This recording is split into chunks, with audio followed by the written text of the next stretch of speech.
बिस्मिल्लाहिर्रहमानिर्रहीम। अस्सलामु अलैकुम रहमतुल्लाहि व बरकातुहू। तहरीक लब्बैक पाकिस्तान के मरकज़ी अमीर हज़रत अल्लामा मौलाना हाफिज़ साद हुसैन रज़वी साहब, आपने एक बहुत बड़ी बात की है जिससे तहरीक लब्बैक के कारकुनान जो हैं उनके अंदर खुशी की लहर दौड़ पड़ी और बहुत सारे वो लोग जिनको बहुत सारी गलत फहमियाँ थीं उनको भी जवाब मिल गया इसमें। तो वो जो बात अल्लामा साद हुसैन रज़वी साहब ने की है वो कौन सी ऐसी बात है कि जिसकी वजह से तहरीक लब्बैक के कारकुनान जो हैं वो खुश हुए।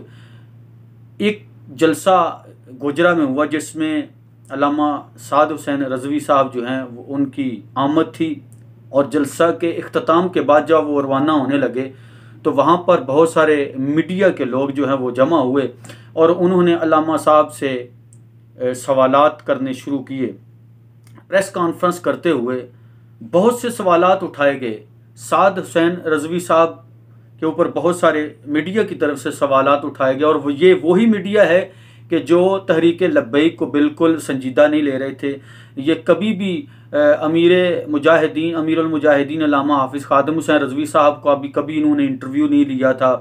अव्वल तो वो इन ऐसे मीडिया को अपने करीब आने नहीं देते थे, लेकिन फिर भी इन्होंने हुकूमत के प्रेशर में आकर जो है वो बाइकाट रखा। लेकिन आज इनकी बहुत ज़्यादा मजबूरी बन चुकी है कि तहरीक लब्बैक की क़यादत के इंटरव्यू, तहरीक लब्बैक के जलसे, तहरीक लब्बैक की एक्टिविटी जो भी है उसको ये नशर करने पर मजबूर हो चुके हैं। क्यों? इसकी वजह ये है कि तहरीक लब्बैक पाकिस्तान अल्हम्दुलिल्लाह इस वक्त पाकिस्तान के अंदर मकबूल तरीन मजहबी सियासी पार्टी है और इसका वोट बैंक लाखों में मौजूद है। अल्हम्दुलिल्लाह हर हलके में पूरे पाकिस्तान में जो है इसका वजूद इस वक्त हर एक को महसूस हो रहा है।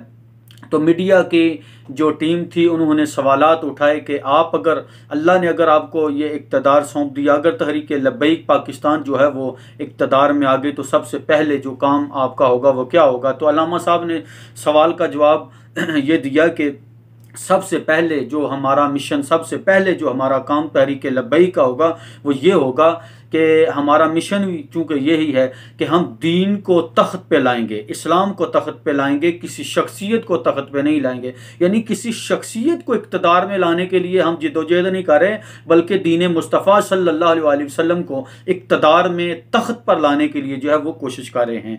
तो सवाल हुआ कि अगर इस्लाम जब आ गया तो फिर उसके बाद जो मामलात मईशत का मामला होता है, तलीमी निसाब, हेल्थ का मामला है, दीगर पाकिस्तान के अंदर से करप्शन वगैरह के जो भी मामलात हैं, ये सब किस तरह आप जो है इसमें मैनेज कर सकेंगे। तो सबसे पहले उन्होंने सवाल का जवाब देते हुए कहा कि सबसे पहले जो पॉइंट हमारा ये होगा कि पाकिस्तान के अंदर से सूद का सिस्टम जो है वो ख़त्म किया जाएगा।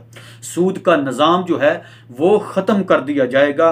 जो कर्ज़े लिए गए बाहर से उसमें से भी सूद और दीगर जो पाकिस्तान के अंदर जो ज़राअत के मामले में जो गंदम वगैरह या दीगर जो भी किसान से ख़रीदो फरोख्त के मामले होते हैं उसमें जो सूद लगाया जाता है हुकूमत की तरफ से, इस सब को ख़त्म कर दिया जाएगा। सूद से पाक लेन देन सारा सिस्टम जो है इसको चलाया जाएगा।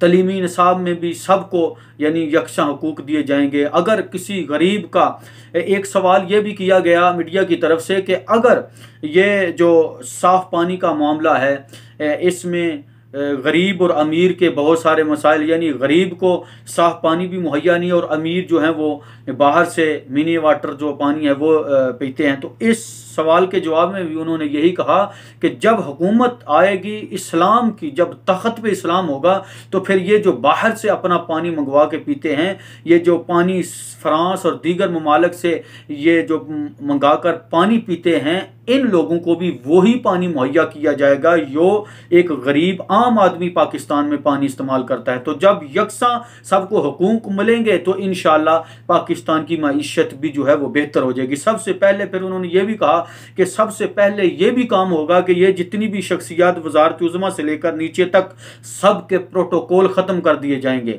ये प्रोटोकॉल वाला मामला जो है ये सारा ख़त्म कर दिया जाएगा। जब ये सब कुछ ख़त्म हो जाएगा तो फिर इंशाअल्लाह ताला पाकिस्तान में मईशत भी बेहतर होगी, हर एक को उसका हक उसकी दहलीज पर जो है वो फराहम किया जाएगा, हर एक को उसका हक उसकी दहलीज पर मिलेगा।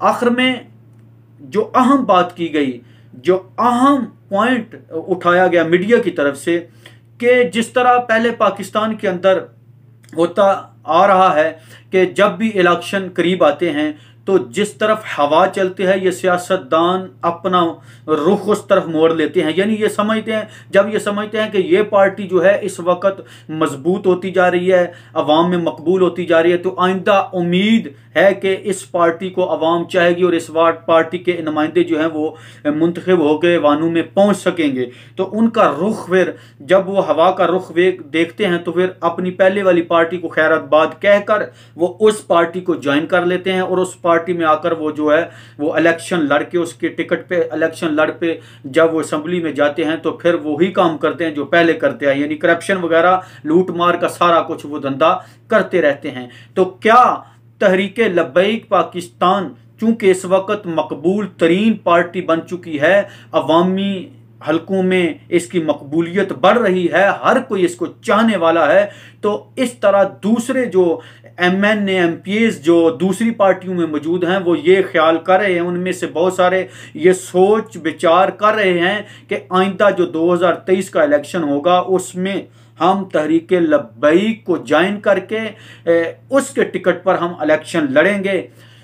तो क्या तहरीक लब्बैक जो है ये उन लोगों को कबूल करेगी जो करप्शन में मुलव्वस, जिन्होंने दूसरी पार्टीज में रहकर कई पार्टी बदली और इलेक्शन में आकर अपना जब वो असेंबली में आते हैं इक़्तिदार में आ जाते हैं तो फिर वो करप्शन उसी तरह शुरू करते हैं। तो क्या तहरीक लब्बैक उन लोगों को टिकट देगी?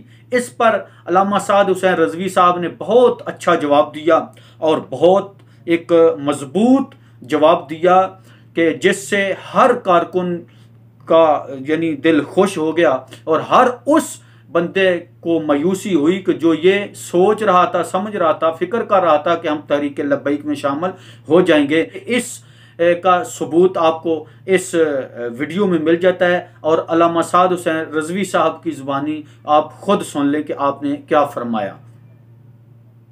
तौर पे तहरीक लब्बैक के मुताबिक वो चलता हो, लेकिन उसके मुकाबले में अगर कोई बहुत बड़ी शख्सियत जिसको आम सियासी लोग कहते हैं फिर वो शामिल हो रहा है, वो हो रहा है, तो फिर आप किस तरह से वो मुआवजा करते हैं? हमारा स्कूटरी सिस्टम आपने पहले भी देखा, आप हमारे पास रहे हैं। इंशाल्लाह ऐसी चीज़ों से हम मुतासर होने वाले नहीं हैं। बड़े बड़े लोग बैग्स लेके हमारे दरवाजे पर बैठे रहते हैं, हमने कभी उसका नहीं माना। ना हमारा मामला वो जो हैं सारे वो पैसे और इस मामला हम किसी के कद से मुतासर होते हैं। हम नज़रियाती सियासत करते हैं और नज़रियात ना बिकने वाली और ना झुकने वाली। और हमारे साथ बंदे भी वो आएंगे, अगर वो तौबा करके आते हैं तो तौबा का रास्ता हर एक के लिए खुला हुआ है। उनको हम तौबा का इजाज़त देंगे, वो सारा कुछ कौम के सपुर्द करेंगे जो उन्होंने किया है, उसके बाद हम उन्हें सियासत की इजाज़त देंगे। वरना तहरीक लब्बैक में करप्शन और दूसरे करप्ट लोगों की जगह नहीं है। ना हम ऑप्शनल सियासत कर रहे हैं, हम नज़रियाती सियासत कर रहे हैं। कल भी वहीं खड़े थे, आज भी वहीं खड़े।